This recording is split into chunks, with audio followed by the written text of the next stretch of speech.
Okay guys, hari ni 2 Jun. Hari ni hari Selasa. Saya baru balik daripada cuti yang panjang. Lepas 6 hari cuti sempena Raya Haji. So hari ni saya balik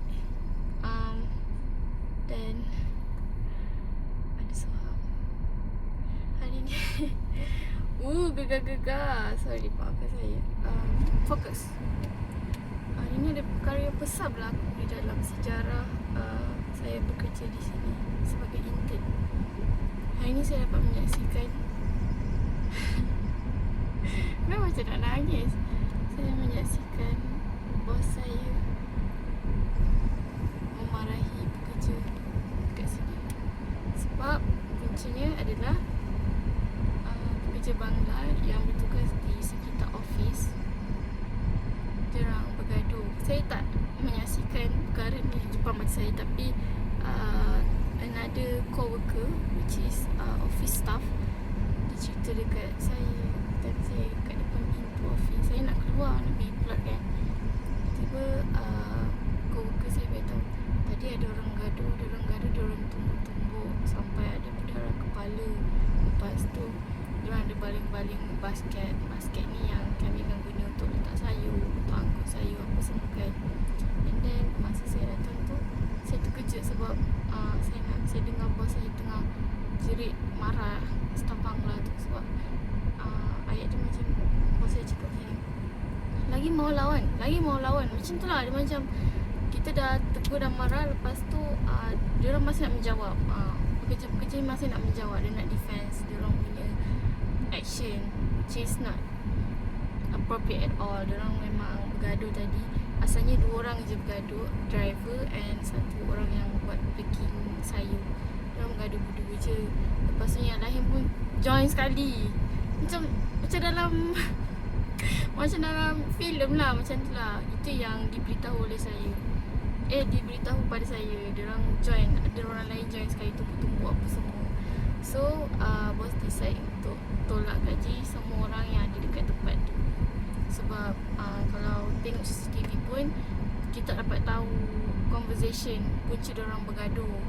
So siapa yang terlibat ada dekat scene tu yang bertumbuk, semua akan dipotong gaji.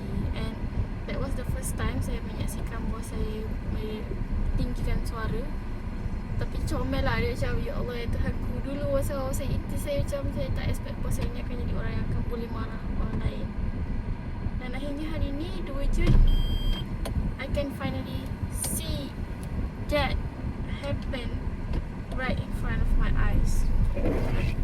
And then cerita dia. Dan sekarang saya takut nak menghadapi staff-staff Bangla kat sini. Sebab diorang nampak very nice and diorang nampak very chill, tapi diorang baru je bertumbuk. Sebab diorang bertumbuk pukul 10 pagi tadi. And saya pukul 10 saya ada dekat plot atas, so saya tak ada dekat office. Saya datang pukul 11. Saya baru datang sini 11.30. Saya tengok diorang macam nothing happen pun.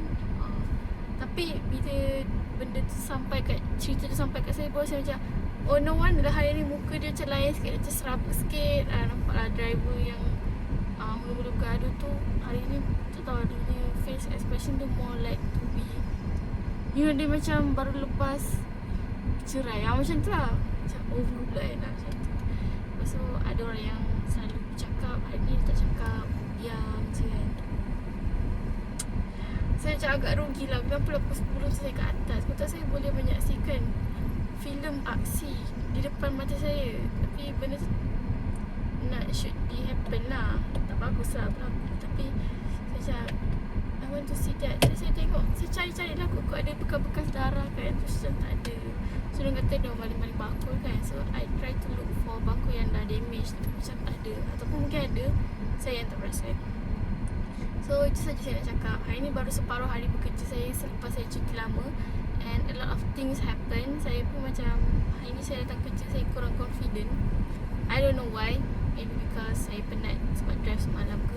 Tapi right now I'm trying to catch up the pace sebelum ni.